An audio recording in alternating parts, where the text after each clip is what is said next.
Salut à toi et bienvenue dans cette nouvelle vidéo. Aujourd'hui on va parler photographie, une fois n'est pas coutume. Argentique numérique on s'en fout parce qu'aujourd'hui on parle des zooms versus focal fixe. Qu'est-ce qu'il est bien, qu'il est mieux, qu'il est quoi?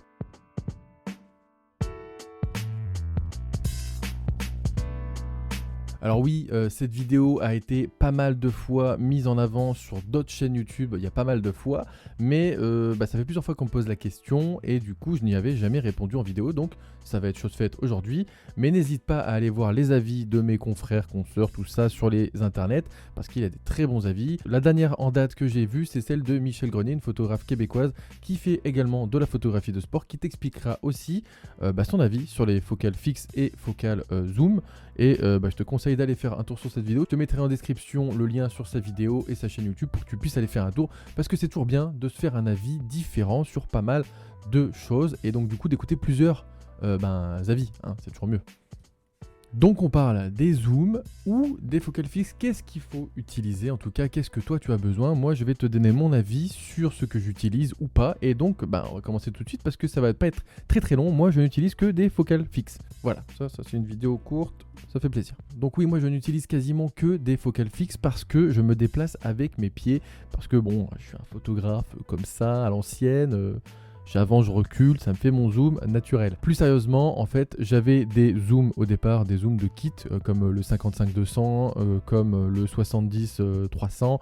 Voilà, des zooms qui étaient plutôt pas mal pour l'extérieur, mais pour l'intérieur catastrophique, qui étaient pas hyper bien piqués, mais qui faisaient le job largement. Mais avec le temps, j'ai investi dans des focales fixes, parce que je trouvais ça beaucoup plus lumineux, parce que je trouvais ça aussi moins cher, moins encombrant, moins lourd. Et donc pour mon activité personnelle, c'était beaucoup mieux. Toi, si tu n'as pas besoin de transporter ton matériel pendant des heures sur ton dos, je peux comprendre que tu puisses utiliser des zooms, il n'y a pas de problème, mais sache que forcément les zooms seront plus chers par rapport à une ouverture. Si par exemple tu achètes un 35 mm f2.8 et que tu cherches à avoir un 24-70 f2.8 constant, ça va te coûter une sacrée blindasse, parce que la plupart du temps les objectifs zoom avec une ouverture constante coûtent beaucoup plus cher que les zooms avec une ouverture variable. Et l'ouverture variable, le problème c'est que quand tu es à une ouverture minimale de 3,5 et que d'un coup tu zoomes et que tu passes à une ouverture de 5,6 par exemple, et du coup ça fait très sombre d'un coup, et ça faut le savoir.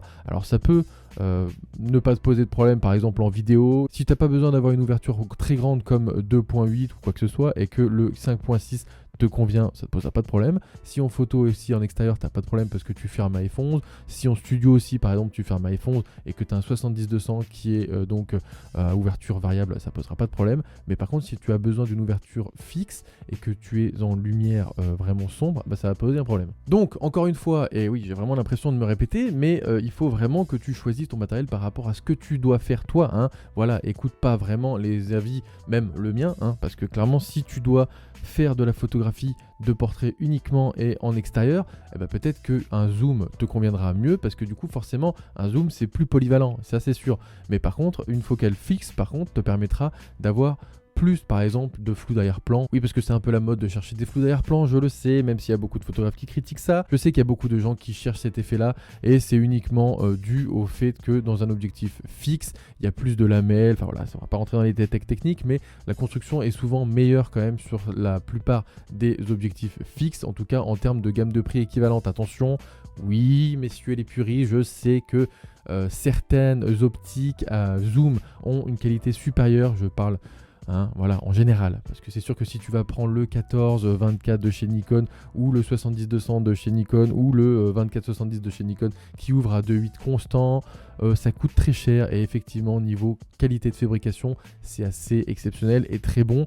Mais si tu as les moyens de t'acheter ce genre d'optique, tu t'en fous d'avoir un 50 mm f1.8. Et normalement, si tu as déjà fait ton choix d'objectif comme ça, tu regardes pas cette vidéo, hein, ou alors si tu regardes cette vidéo c'est que tu es un petit peu sadomaso, mais bon, bienvenue quand même à toi. Donc les zooms ne sont absolument pas à proscrire. Moi personnellement je n'utilise quasiment jamais de zoom. Les seules fois où j'ai utilisé des zooms c'est pour faire du reportage. Et donc là encore tu vois, c'était une utilisation complètement différente de ce que j'ai l'habitude de faire. En photographie de sport je n'utilise que des focales fixes, soit donc le fisheye, soit donc mon 35, soit donc mon 100. Mais clairement je n'utilise pas trop de zoom parce que je préfère me déplacer et je préfère justement gérer mon cadrage en me déplaçant et en incluant un arrière-plan ou un arrière-plan flou. Oui, parce que quand tu parles de flou d'arrière-plan, il faut aussi pas oublier le flou de premier plan, parce que très souvent le flou de premier plan est même des fois souvent plus intéressant que le flou d'arrière-plan, parce que tu peux vraiment créer une composition beaucoup plus intéressante. En tout cas, ça reste à méditer. Si tu n'as jamais utilisé le premier plan pour te faire un genre de flou, essaye et tu verras que c'est super sympa. Et donc moi, quand j'ai utilisé les zooms, c'était donc pour du reportage, parce qu'il me fallait de la polyvalence et parce que je n'avais pas le temps de changer mes optiques. Parce que oui,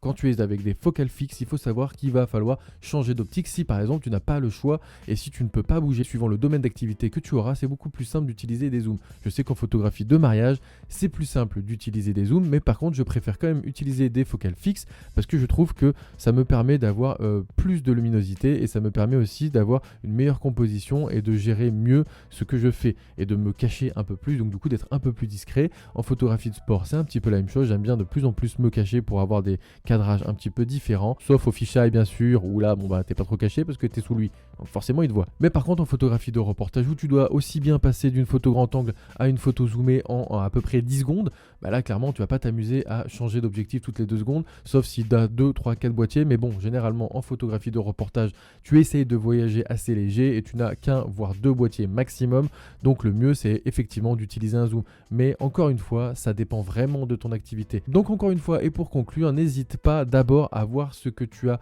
envie de faire et ce que ton activité te demande de faire. N'hésite pas aussi à louer le matériel, ça te permettra de te faire un avis sur tel ou tel objectif. N'hésite pas à acheter d'occasion aussi, parce que clairement tu peux avoir des très belles pépites aujourd'hui vraiment pas très cher par rapport à ce qu'il sort neuf. Tu n'es pas obligé d'investir tout de suite dans des objectifs à 4000 €. En fait, comme tu l'as vu, il n'y a pas vraiment de gros débat entre focale fixe et zoom parce que clairement, ça dépend de toi et de ton activité et ça dépend de ce que tu as besoin et ce que tu as envie de faire. Alors, moi, je n'ai pas de zoom dans mon sac, mais effectivement, des fois, ça me manque. Donc, des fois, je suis obligé d'en emprunter un, mais ça m'arrive pas trop souvent. C'est pour ça que j'en ai pas l'utilité d'en acheter un pour le garder dans mon sac. Sachant encore une fois que les zooms sur Nikon Reflex sont assez volumineux. Alors, sur les hybrides micro 4 tiers, c'est plus petit. Donc là aussi, encore une fois, si tu es sur micro 4 tiers, peut-être que ça peut avoir un intérêt pour toi d'avoir un zoom. Comme dans tous les domaines, en tout cas pour moi, j'ai cette vision, la polyvalence n'apporte pas la perfection. Je m'explique pour un domaine d'activité que je connais, un snowboard polyvalent ne me permettra pas de faire du freestyle de manière performante ou du freeride de manière performante. Ça va être polyvalent, donc ça va passer partout, mais ça sera pas parfait. Et donc du coup, je préférerais avoir, dans la mesure du possible, suivant mes moyens, avoir un snowboard pour le freeride, un snowboard pour le freestyle et un snowboard pour la piste. Voilà, cette analogie, si tu ne comprends pas, eh ben c'est pas grave. Désolé pour cette analogie encore plus farfelue que pour la photographie, mais si tu fais du snowboard, tu comprendras, ou du ski, c'est pareil. Pour moi, voilà, un zoom, c'est très polyvalent, mais je trouve qu'une focale fixe sera beaucoup plus efficace pour moi. En tout cas, c'est ma vision personnelle par rapport à mon activité. Encore une fois, si toi tu as une vision différente, n'hésite pas à partager en commentaire. Merci à toi d'avoir suivi cette vidéo, j'espère qu'elle t'aura plu. On se dit à très bientôt pour une prochaine vidéo donc qui parlera de photographie argentique ou numérique. D'ici là, sors faire des photos, des vidéos au focal fixe ou en zoom et puis on se dit à très bientôt pour une prochaine vidéo. Salut!